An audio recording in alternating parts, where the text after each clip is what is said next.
At a busy railway station in the city, there lived a beggar.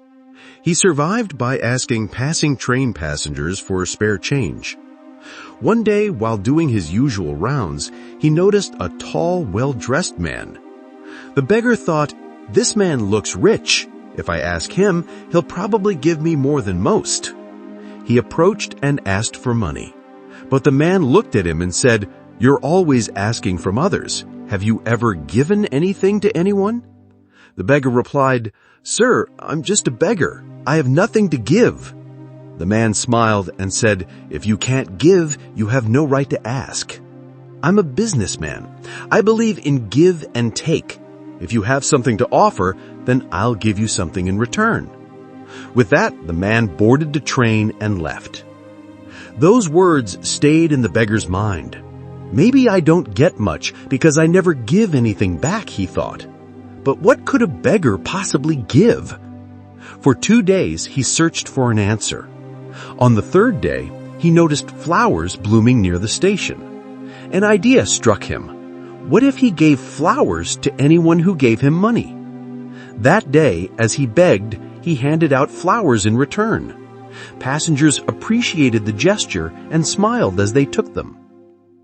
From then on, every morning he picked flowers and gave them to his donors. More people began giving him money. But when he ran out of flowers, fewer people gave. One day, he saw the same tall man again. He rushed over and said, "Today I have something to give you. Please accept these flowers." The man smiled, handed him some money, and said, "Wonderful, you've become a businessman like me." Those words lit a spark in the beggar's heart.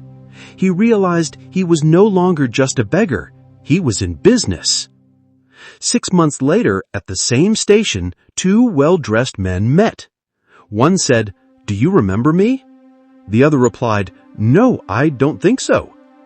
"I was the beggar you once spoke to and later sold flowers to.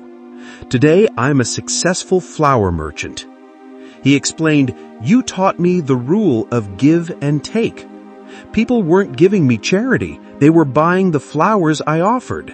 That mindset changed my life. I invested what I earned, grew my business, and now I travel for work." This story reminds us real change begins when we shift from only taking to also giving. And when we start believing in our own value, the world will too. No dream is too big and no situation is too hopeless if we dare to think differently, act boldly, and believe in our ability to rise above our circumstances.